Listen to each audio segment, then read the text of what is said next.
أعوذ بالله من الشيطان الرجيم. براءة من الله ورسوله إلى الذين عاهدتم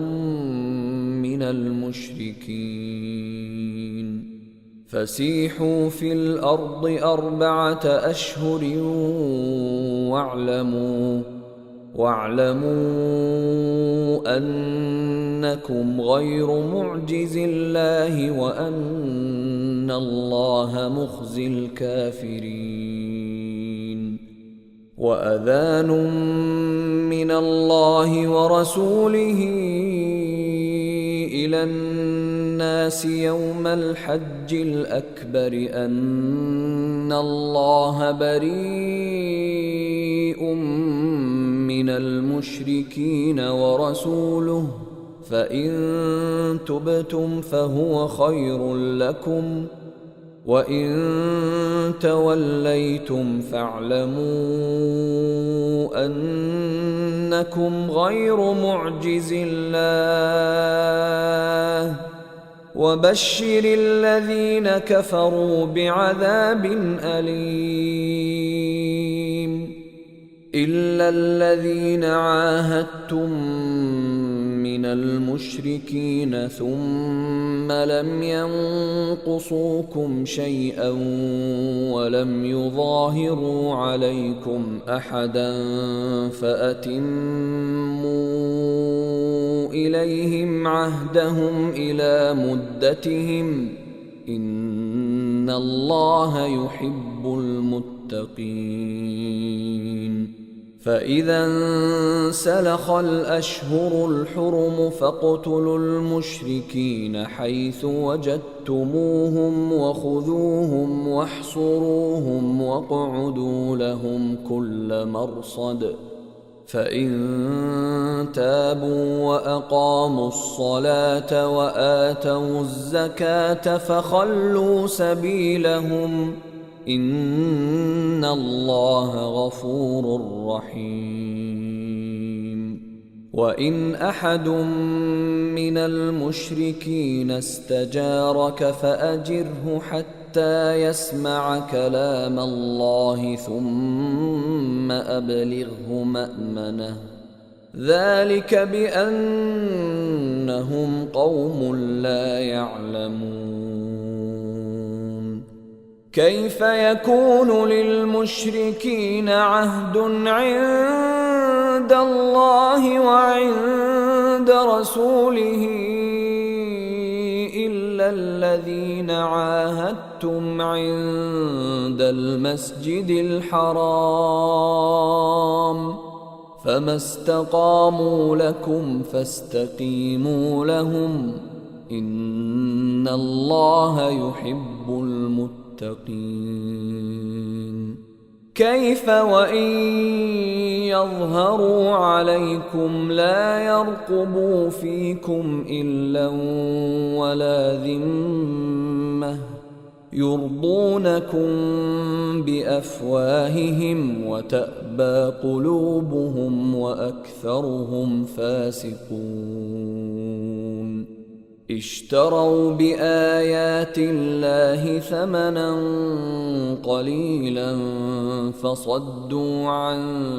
سبيله إنهم ساء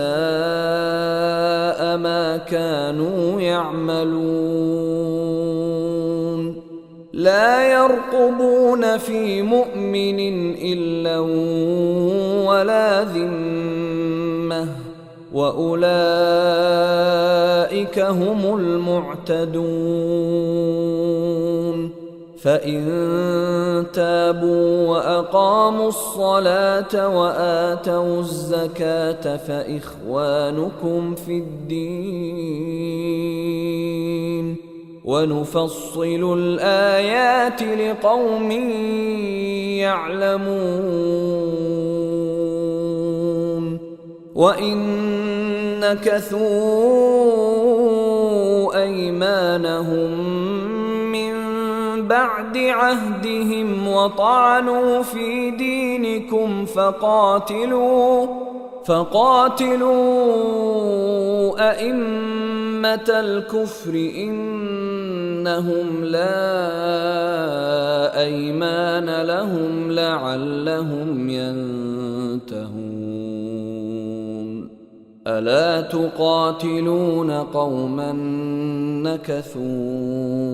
أيمانهم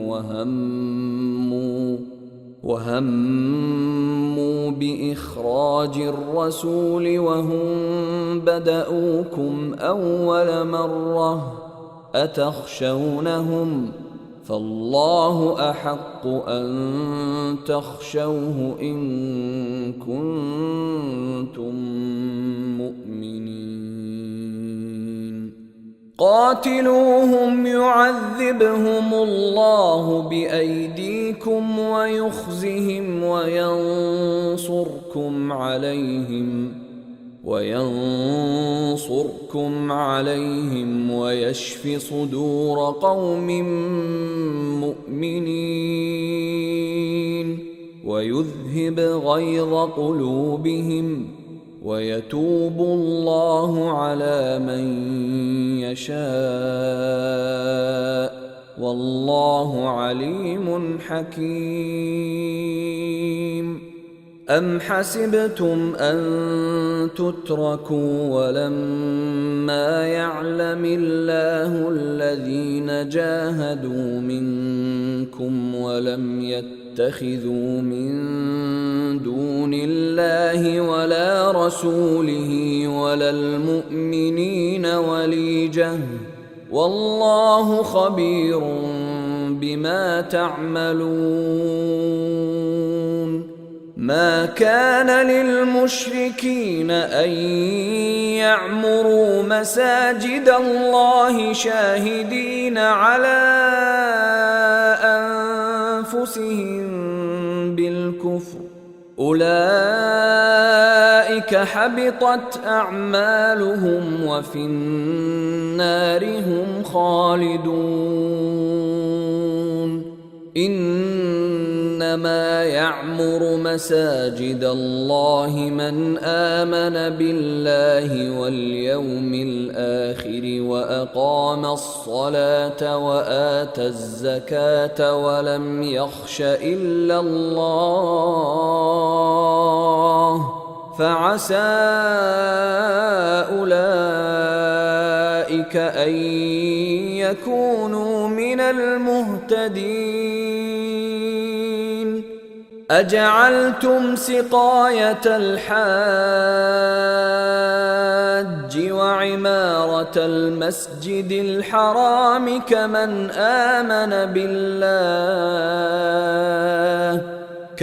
آمن بالله واليوم الآخر وجاهد في سبيل الله لا يستوون عند الله والله لا يهدي القوم الظالمين.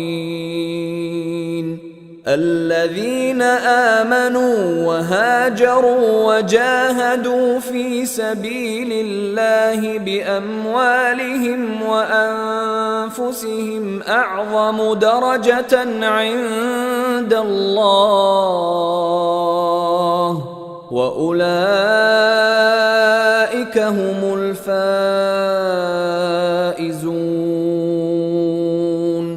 يبشرهم ربهم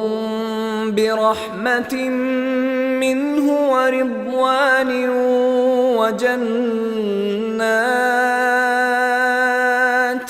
وجنات لهم فيها نعيم مقيم خالدين فيها أبدا إن الله عنده أجر عظيم. يا أيها الذين آمنوا لا تتخذوا آباءكم وإخوانكم وإخوانكم أولياء إن استحبوا الكفر على الإيمان ومن يتولهم منكم فأولئك هم الظالمون. قل إن كان آباؤكم وأبناؤكم وإخوانكم وأزواجكم وعشيرتكم وأموال اقترفتموها وتجارة تخشون كسادها ومساكن ترضونها أحب إليكم من الله ورسوله وجهاد في سبيله فتربصوا حتى يأتي الله بأمره والله لا يهدي القوم الفاسقين. لقد نصركم الله في مواطن كثيرة ويوم حنين إذ أعجبتكم كثرتكم فلم تغن عنكم شيئا وضاقت عليكم الأرض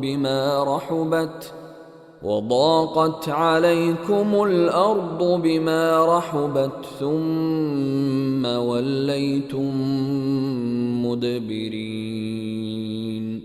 ثم أنزل الله سكينته على رسوله وعلى المؤمنين وأنزل جنودا لم تروها وعذب الذين كفروا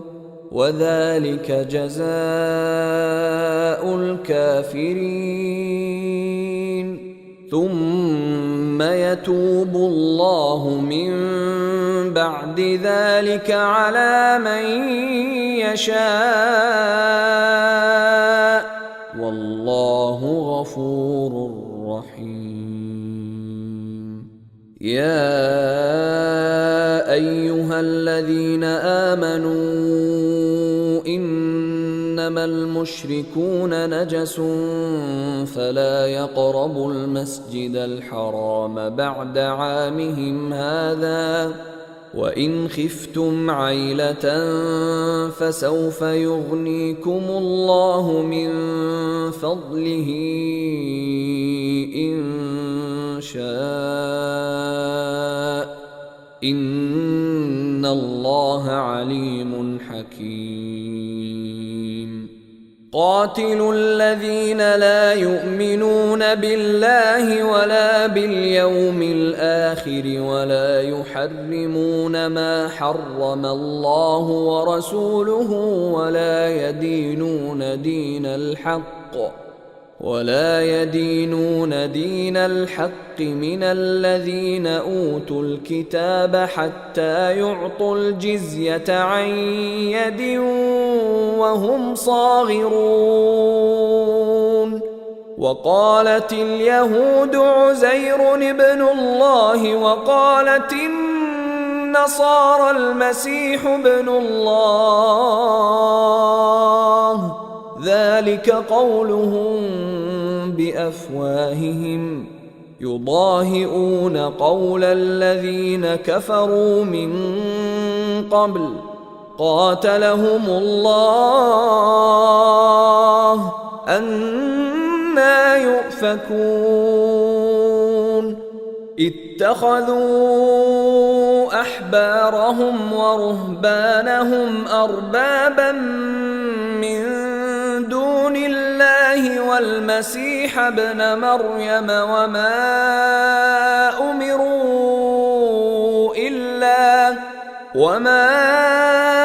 أمروا إلا ليعبدوا إلها واحدا لا إله إلا هو سبحانه عما يشركون. يريدون أن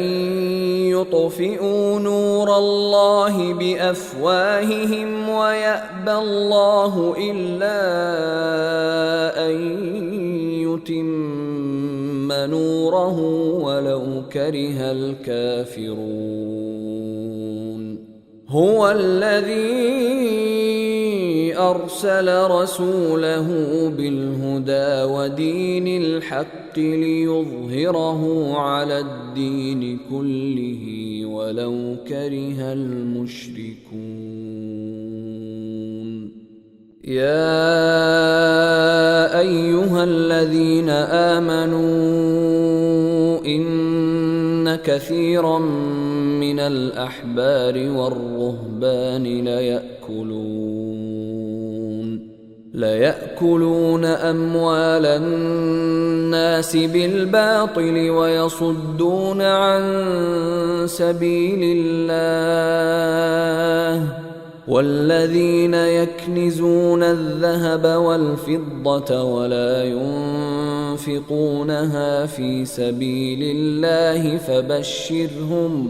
فبشرهم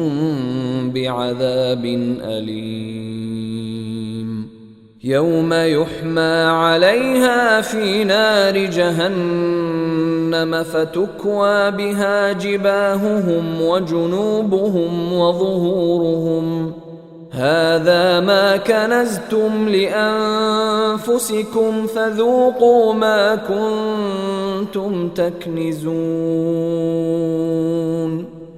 إن عدة الشهور عند الله 12 شهرا في كتاب الله يوم خلق السماوات والأرض منها 4 حرم ذلك الدين القيم فلا تظلموا فيهن أنفسكم وقاتلوا المشركين كافة كما يقاتلونكم كافة واعلموا أن الله مع المتقين إنما النسيء زيادة في الكفر يضل به الذين كفروا يحلونه عاما ويحرمونه عاما ليواطئوا عدة ما حرم الله فيحلوا ما حرم الله زين لهم سوء أعمالهم والله لا يهدي القوم الكافرين يا أيها الذين آمنوا ما لكم إذا قيل لكم انفروا في سبيل الله اثاقلتم إلى الأرض أرضيتم بالحياة الدنيا من الآخرة فما متاع الحياة الدنيا في الآخرة إلا قليل إلا تنفروا يعذبكم عذابا أليما ويستبدل قوما غيركم ولا تضروه شيئا والله على كل شيء قدير إلا تنصروه فقد نصره الله إذ أخرجه الذين كفروا ثاني اثنين إذ هما في الغار إذ يقول لصاحبه لا تحزن إن الله معنا فأنزل الله سكينته عليه وأيده بجنود لم تروها وجعل كلمة الذين كفروا السفلى وكلمة الله هي العليا والله عزيز حكيم. انفروا خفافا وثقالا وجاهدوا بأموالكم وأنفسكم في سبيل الله ذلكم خير لكم إن كنتم تعلمون. لو كان عرضا قريبا وسفرا قاصدا لاتبعوك ولكن بعدت عليهم الشقة وسيحلفون بالله لو استطعنا لخرجنا معكم يهلكون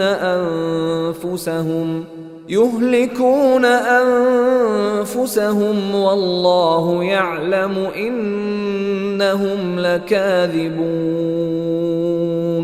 عفى الله عنك لم أذنت لهم حتى يتبين لك الذين صدقوا وتعلم الكاذبين.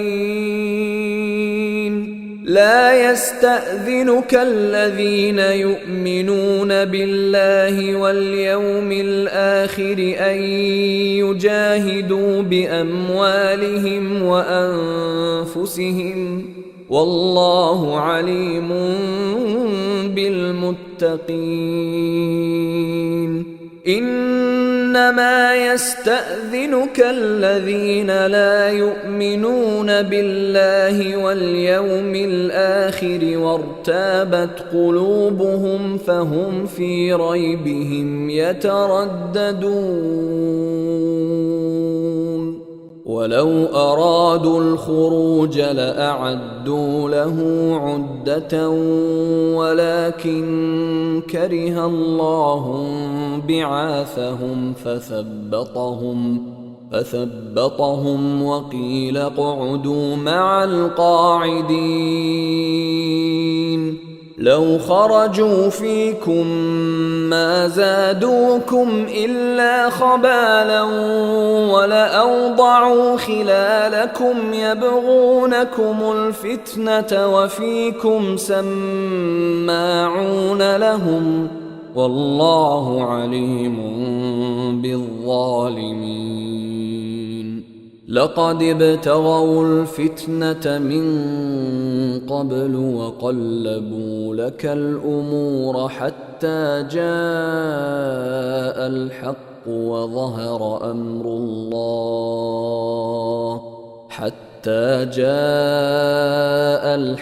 وظهر أمر الله وهم كارهون. ومنهم من يقول ائذن لي ولا تفتني ألا في الفتنة سقطوا وإن جهنم لمحيطة بالكافرين. إن تصبك حسنة تسؤهم وإن تصبك مصيبة يقولوا قد أخذنا أمرنا من قبل ويتولوا وهم فرحون.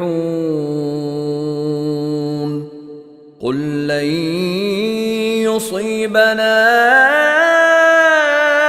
إلا ما كتب الله لنا هو مولانا وعلى الله فليتوكل المؤمنون. قل هل تربصون بنا إلا إحدى الحسنيين ونحن نتربص بكم أن يصيبكم الله بعذاب من عنده أو بأيدينا فتربصوا إنا معكم متربصون قل أنفقوا طوعا أو كرها لن يتقبل منكم إنكم كنتم قوما فاسقين وما منعهم أن تقبل منهم نفقاتهم إلا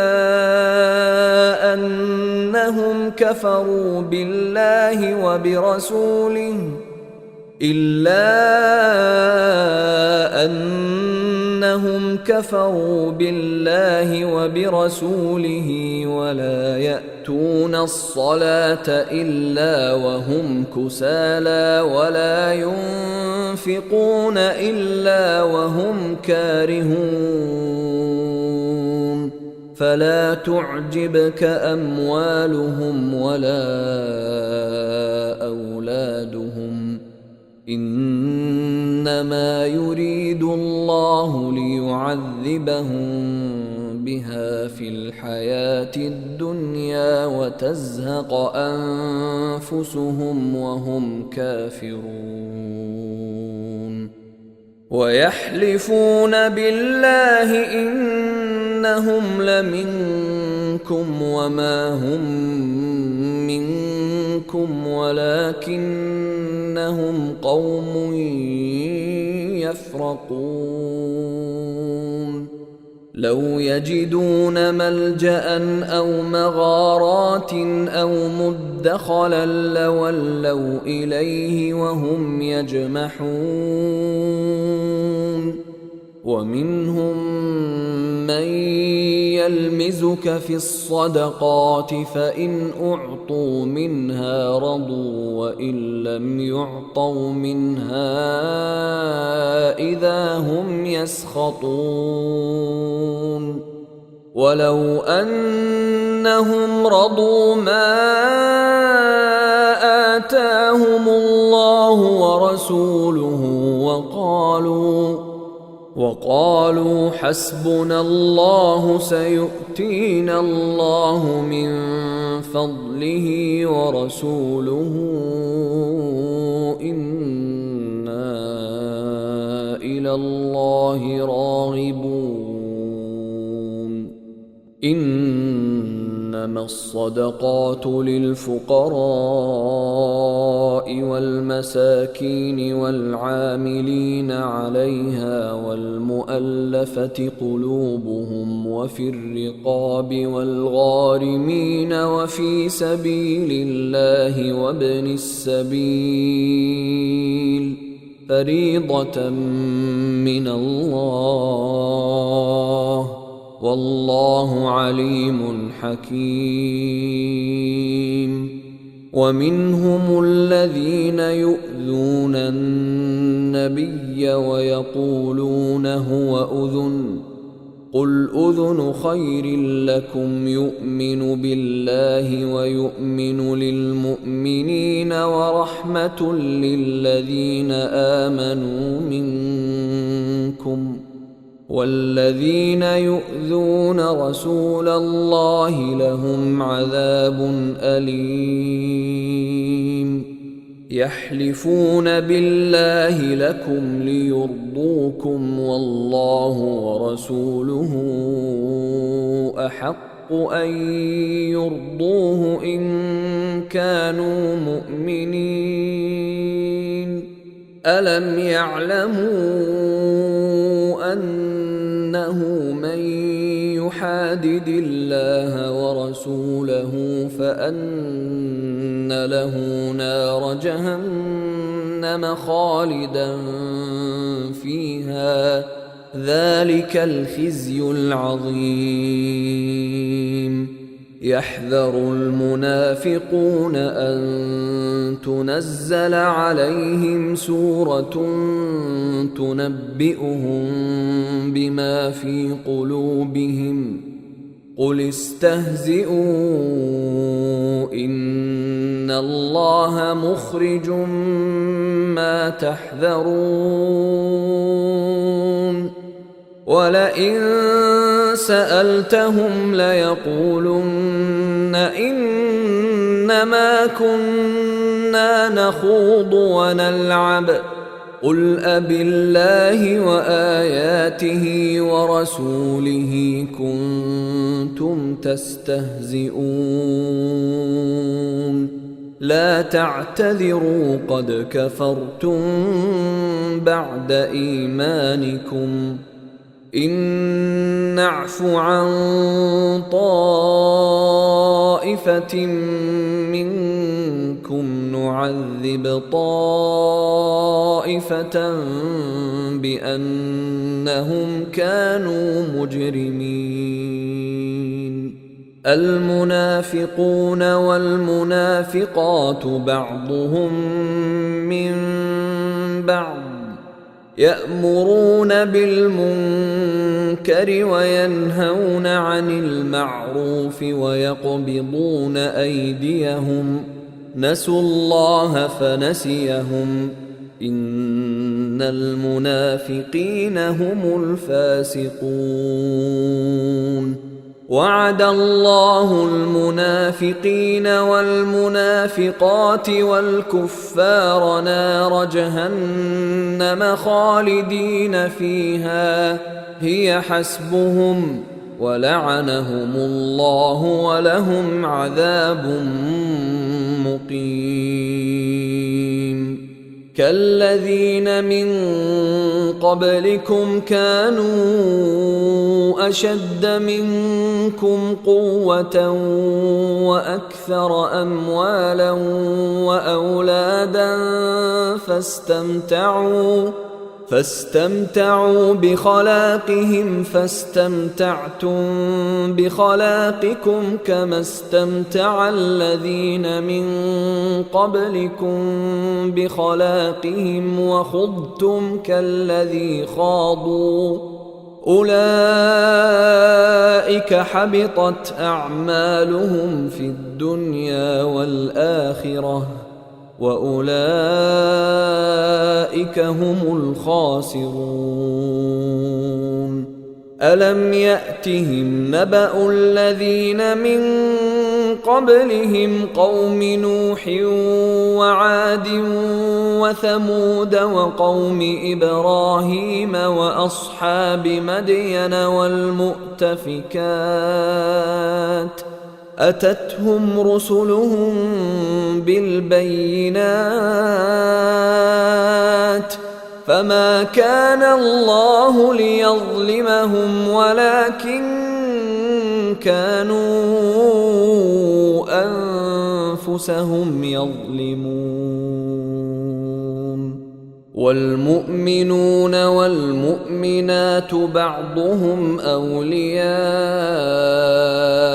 بعض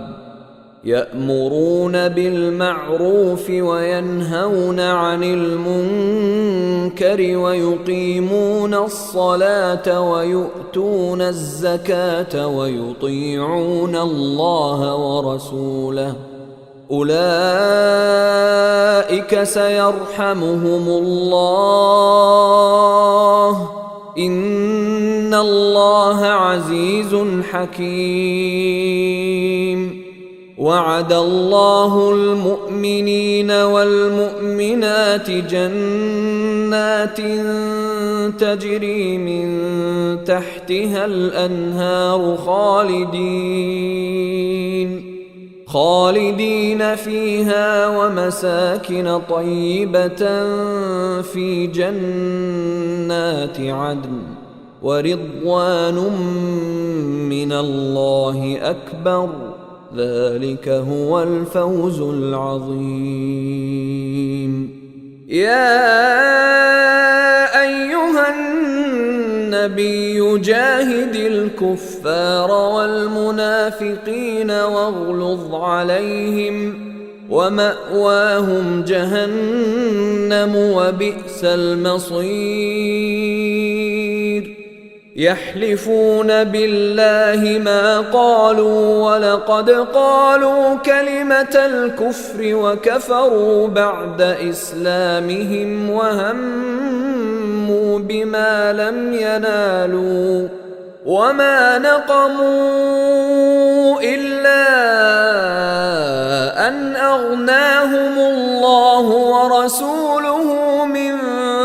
فضله فإن يتوبوا يك خيرا لهم وإن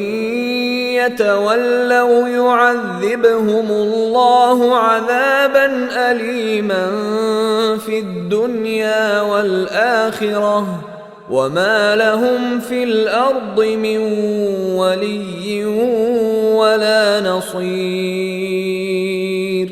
ومنهم من عاهد الله لئن آتانا من فضله لنصدقن ولنكونن من الصالحين فلما آتاهم من فضله بخلوا به وتولوا وهم معرضون فأعقبهم نفاقا في قلوبهم إلى يوم يلقونه بما أخلفوا الله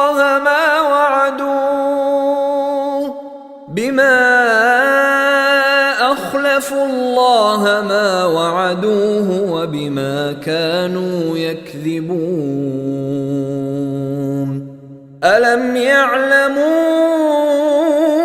أن الله يعلم سرهم ونجواهم وأن الله علام الغيوب الذين يلمزون المطوعين من المؤمنين في الصدقات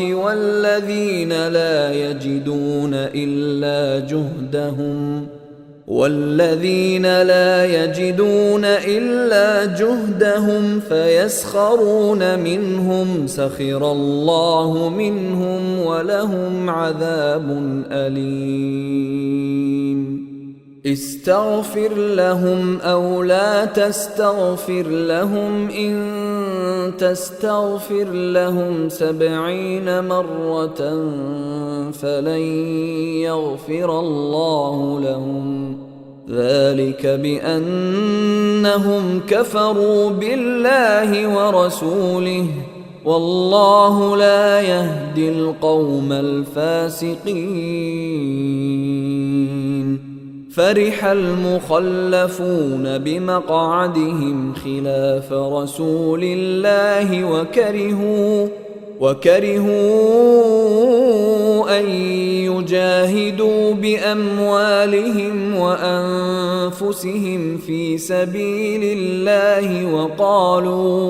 وقالوا لا تنفروا في الحر قل نار جهنم أشد حرا لو كانوا يفقهون فليضحكوا قليلا وليبكوا كثيرا جزاء بما كانوا يكسبون فإن رجعك الله إلى طائفة منهم فاستأذنوك للخروج فقل لن تخرجوا معي أبدا ولن تقاتلوا معي عدوا إنكم رضيتم بالقعود أول مرة فاقعدوا مع الخالفين ولا تصل على أحد منهم مات أبدا ولا تقم على قبره إنهم كفروا بالله ورسوله وماتوا وهم فاسقون. ولا تعجبك أموالهم وأولادهم، إنما يريد الله أن يعذبهم بها في الدنيا وتزهق أنفسهم وهم كافرون. وإذا أنزلت سورة أن آمنوا بالله وجاهدوا مع رسوله استأذنك أولو الطول منهم وقالوا ذرنا نكن مع القاعدين. رضوا بأن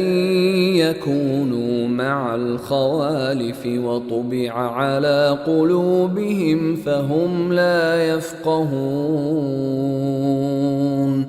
لكن الرسول والذين آمنوا معه جاهدوا بأموالهم وأنفسهم وأولئك لهم الخيرات وأولئك هم المفلحون. أعد الله لهم جنات تجري من تحتها الأنهار خالدين فيها، ذلك الفوز العظيم. وجاء المعذرون من الأعراب ليؤذن لهم وقعد الذين كذبوا الله ورسوله، سيصيب الذين كفروا منهم عذاب أليم. ليس على الضعفاء ولا على المرضى ولا على الذين لا يجدون ما ينفقون حرج إذا نصحوا لله ورسوله، ما على المحسنين من سبيل، والله غفور رحيم. ولا على الذين إذا ما أتوك لتحملهم قلت لا أجد ما أحملكم عليه تولوا وأعينهم تفيض من الدمع حزنا ألا يجدوا ما ينفقون. إنما السبيل على الذين يستأذنونك وهم أغنياء رضوا بأن يكونوا مع الخوالف وطبع الله على قلوبهم فهم لا يعلمون. يعتذرون إليكم إذا رجعتم إليهم قل لا تعتذروا لن نؤمن لكم قد نبأنا الله من أخباركم وسيرى الله عملكم ورسوله ثم تردون إلى عالم الغيب والشهادة فينبئكم بما كنتم تعملون. سيحلفون بالله لكم إذا انقلبتم إليهم لتعرضوا عنهم فأعرضوا عنهم إنهم رجس ومأواهم جهنم جزاء بما كانوا يكسبون. يحلفون لكم لترضوا عنهم فإن ترضوا عنهم فإن الله لا يرضى عن القوم الفاسقين. الأعراب أشد كفرا ونفاقا وأجدر ألا يعلموا حدود ما أنزل الله على رسوله والله عليم حكيم. ومن الأعراب من يتخذ ما ينفق مغرما ويتربص بكم الدوائر عليهم دائرة السوء والله سميع عليم. ومن الأعراب من يؤمن بالله واليوم الآخر ويتخذ ما ينفق قربات عند الله وصلوات الرسول ألا إنها قربة لهم سيدخلهم الله في رحمته إن الله غفور رحيم. والسابقون الأولون من المهاجرين والأنصار والذين اتبعوهم بإحسان رضي الله عنهم ورضوا عنه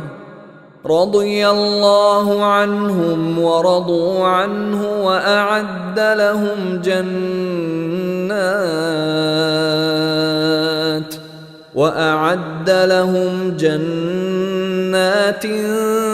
تجري تحتها الأنهار خالدين فيها أبدا ذلك الفوز العظيم.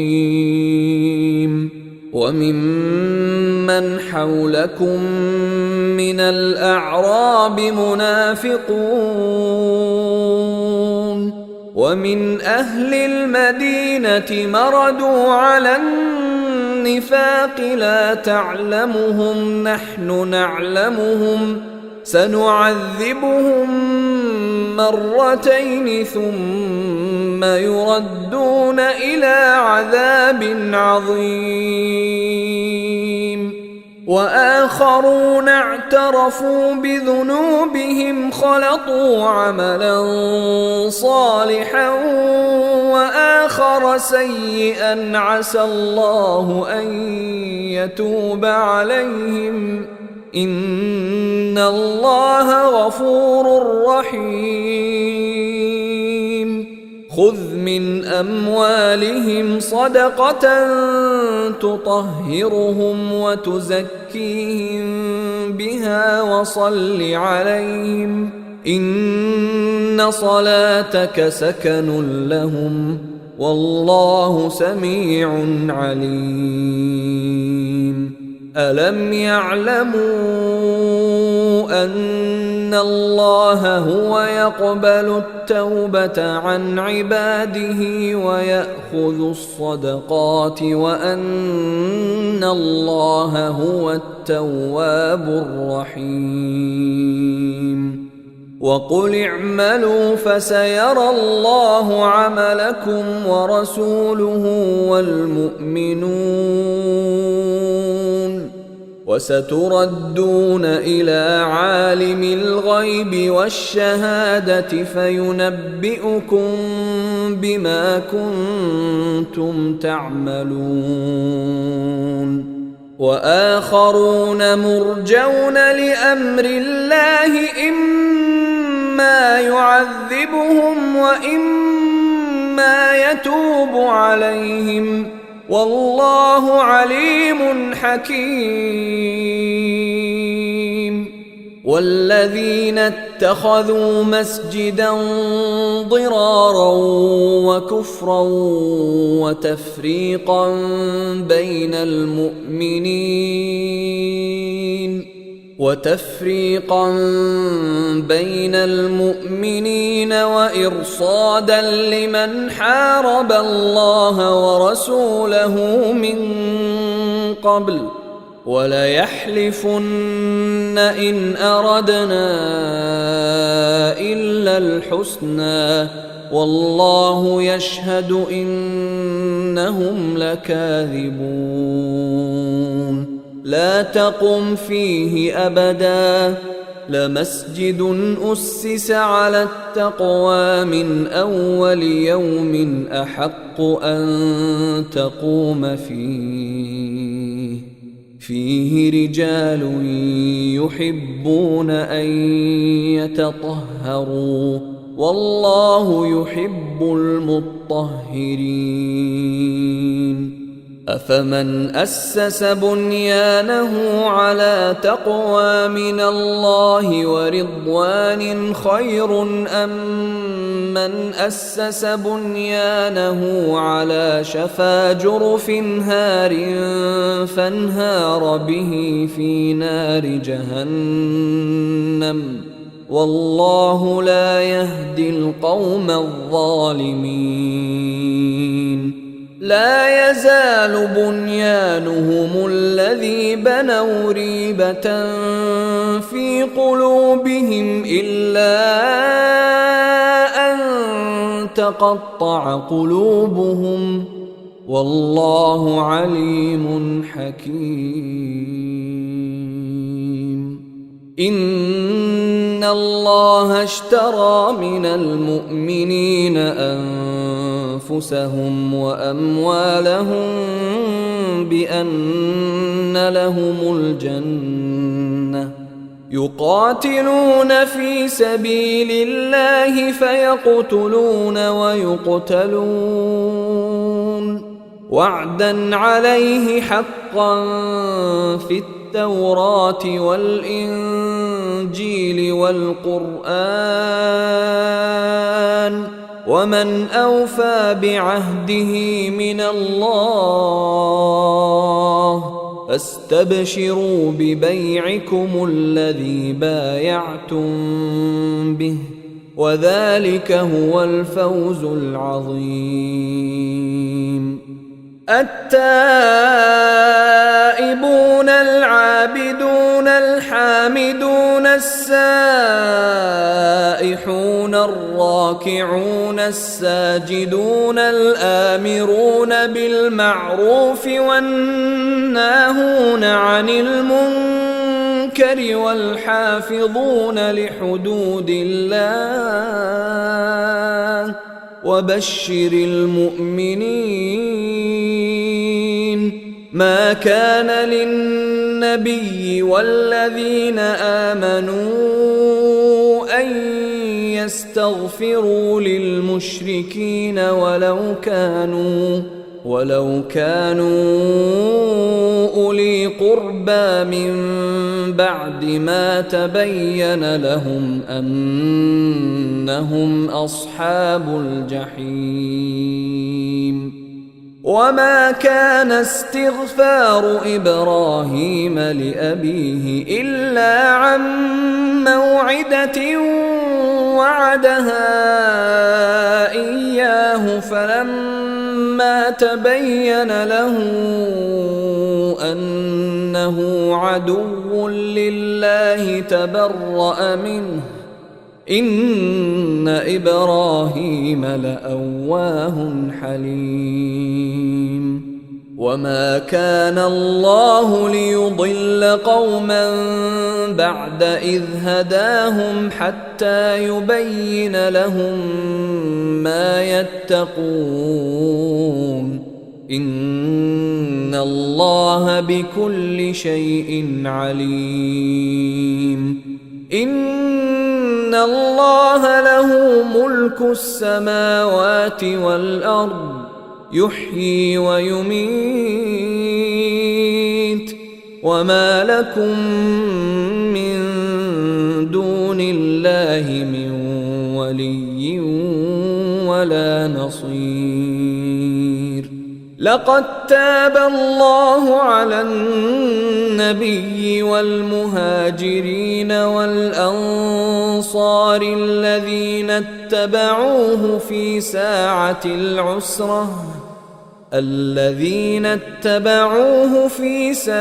العسرة من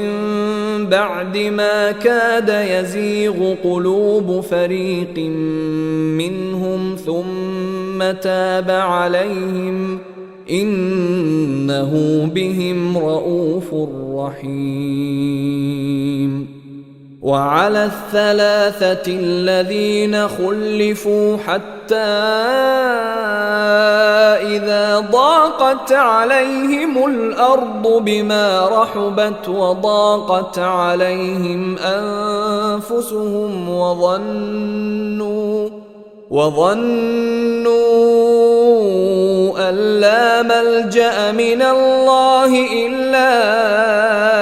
إليه ثم تاب عليهم ليتوبوا إن الله هو التواب الرحيم. يا أيها الذين آمنوا اتقوا الله وكونوا مع الصادقين.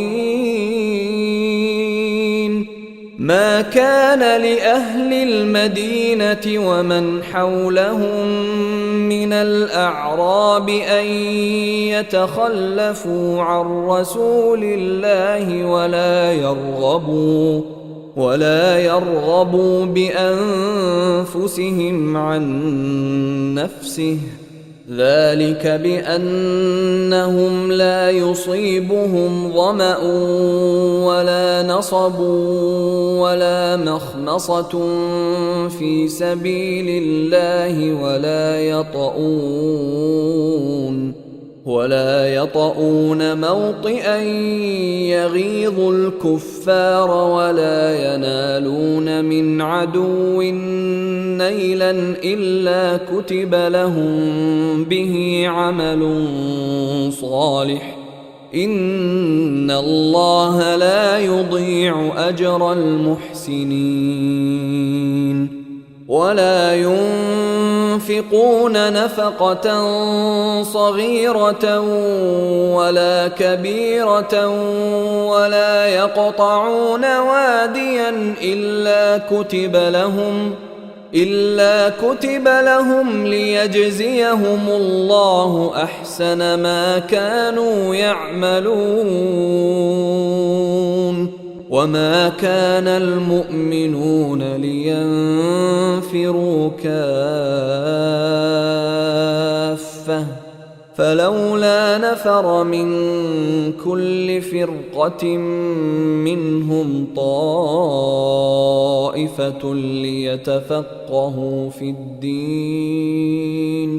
ليتفقهوا في الدين ولينذروا قومهم إذا رجعوا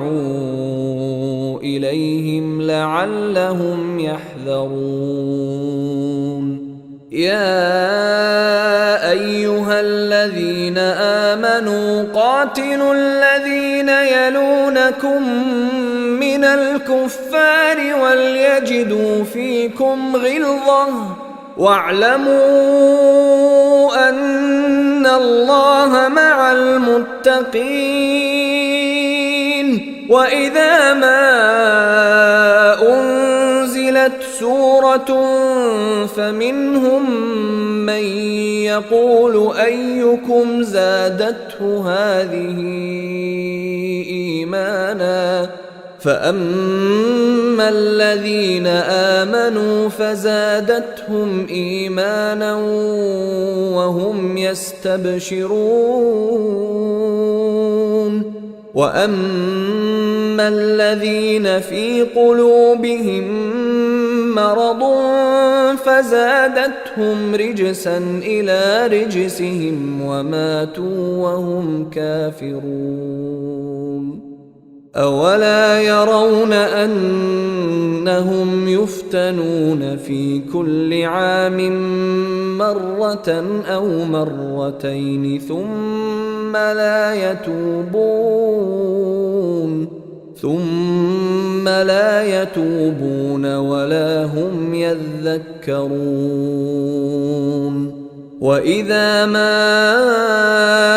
أنزلت سورة